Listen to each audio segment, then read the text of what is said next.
welcome to a new type of video here on the Caffeinated Entertainment. It's Art. This is your SummerSlam 2017 review from my perspective, of course. I'm going to go down the card.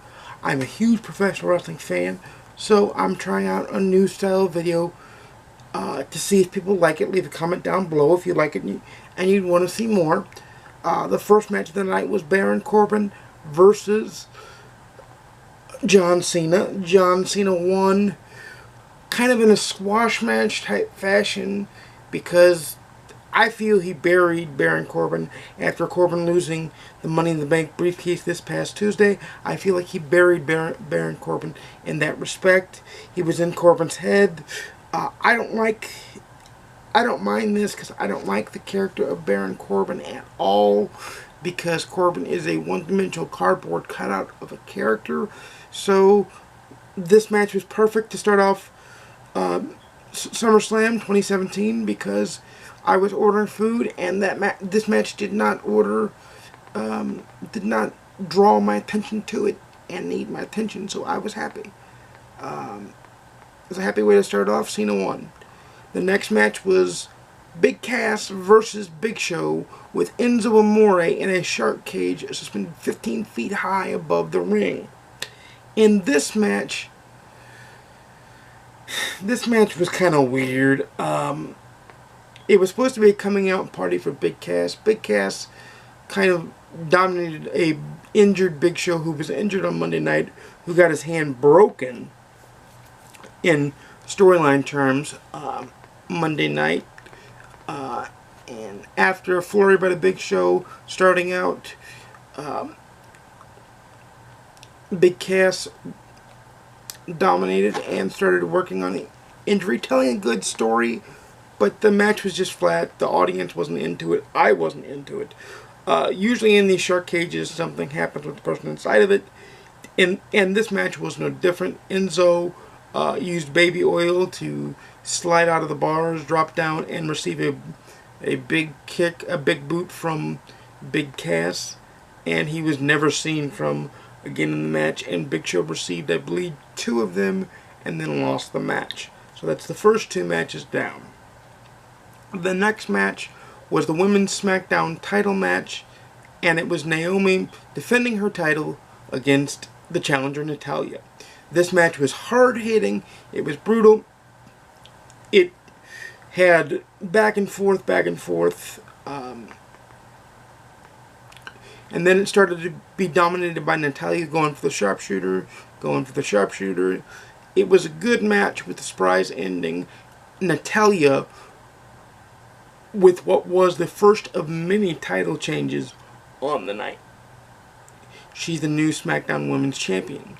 The next match was the Raw Women's Championship match. And that was Alexa Bliss versus defending her title against Sasha Banks. Bayley was supposed to be in the spot, but Bayley had lost the spot due to injury.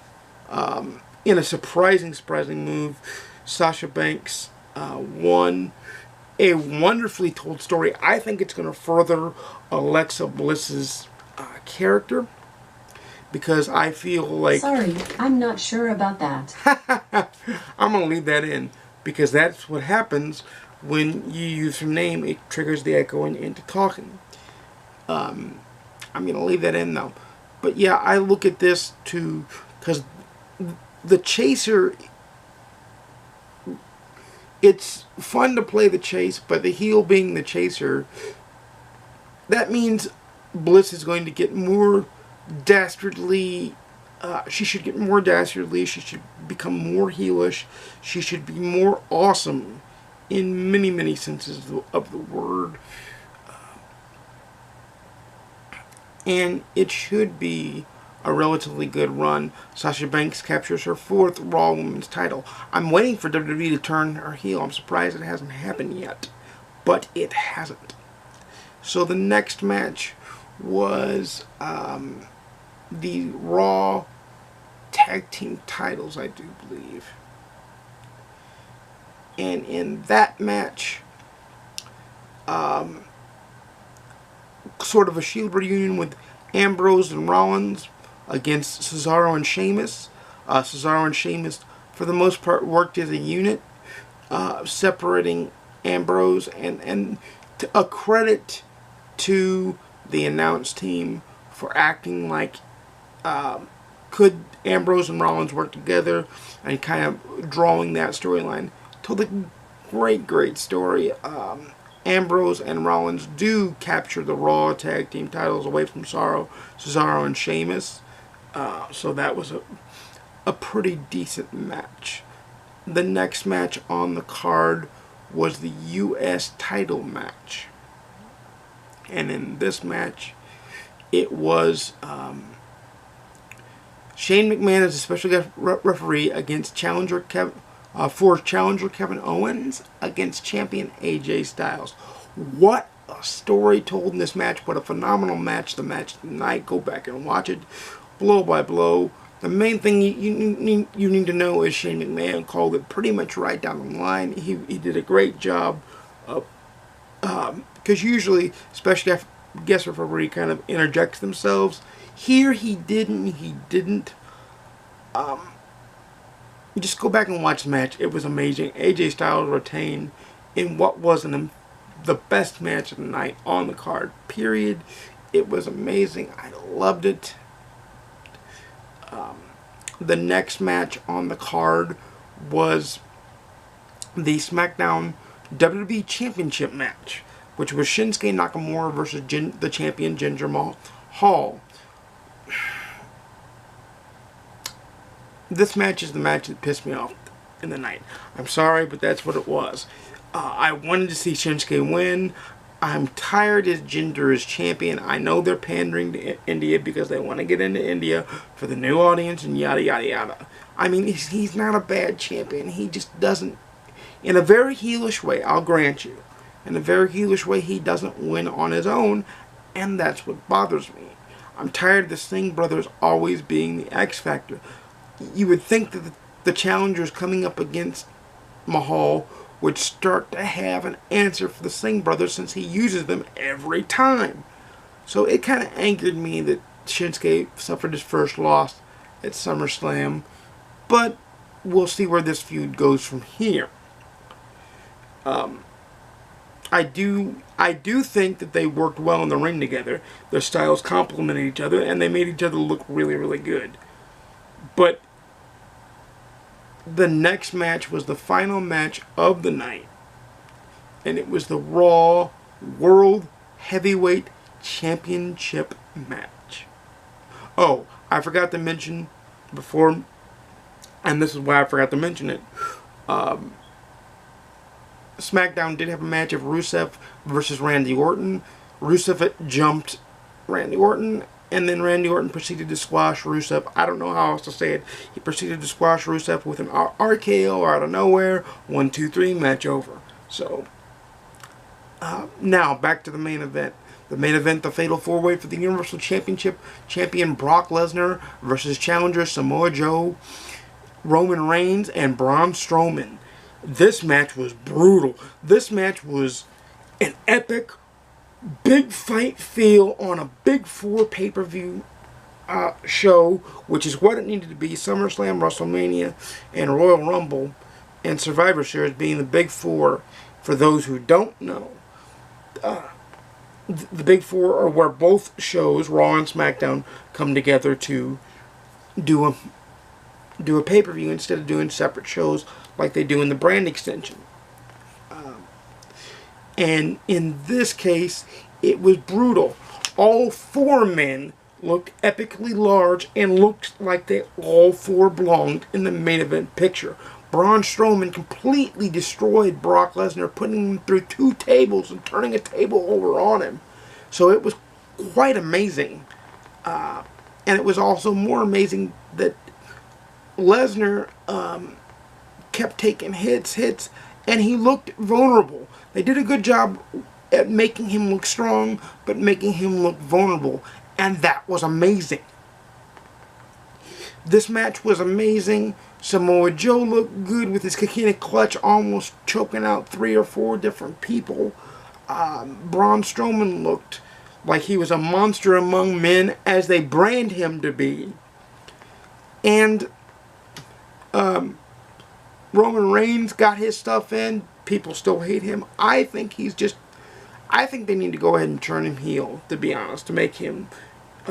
But he was the one that took the fall, as he was pinned by champion Brock Lesnar, who escapes to retain his Universal Championship, therefore thwarting all thoughts of him going to the UFC, because they are not going to let him go to the UFC if he is still champion. If he was going to leave, they would have dropped the belt, made him drop the belt tonight. It didn't happen. He probably won't be at Raw's No Mercy, I wouldn't think,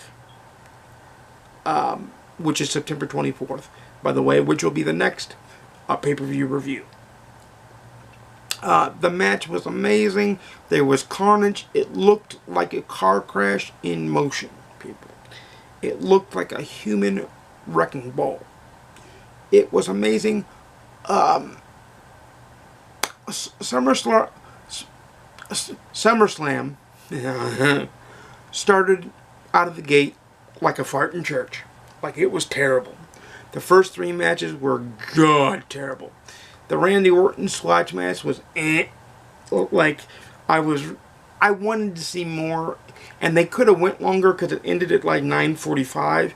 They could have went longer, even though it was 4.5 hours, and even though SummerSlam last year was like 12 hours, like 6 to 12 hours, it was long as hell. They could have went longer with that match and made both performers look good. They didn't. That was my disappointment in the night. It was kind of a shocker. I understand why they did it, but I still don't like it. So, but the bright spots are the U.S. Championship match, the quality of wrestling in the WWE Championship match, and the Universal Championship match was just surprisingly off the chain, with the surprise retained by Brock Lesnar, with all the rumors going on the internet, proving that you can't believe what you read on the internet.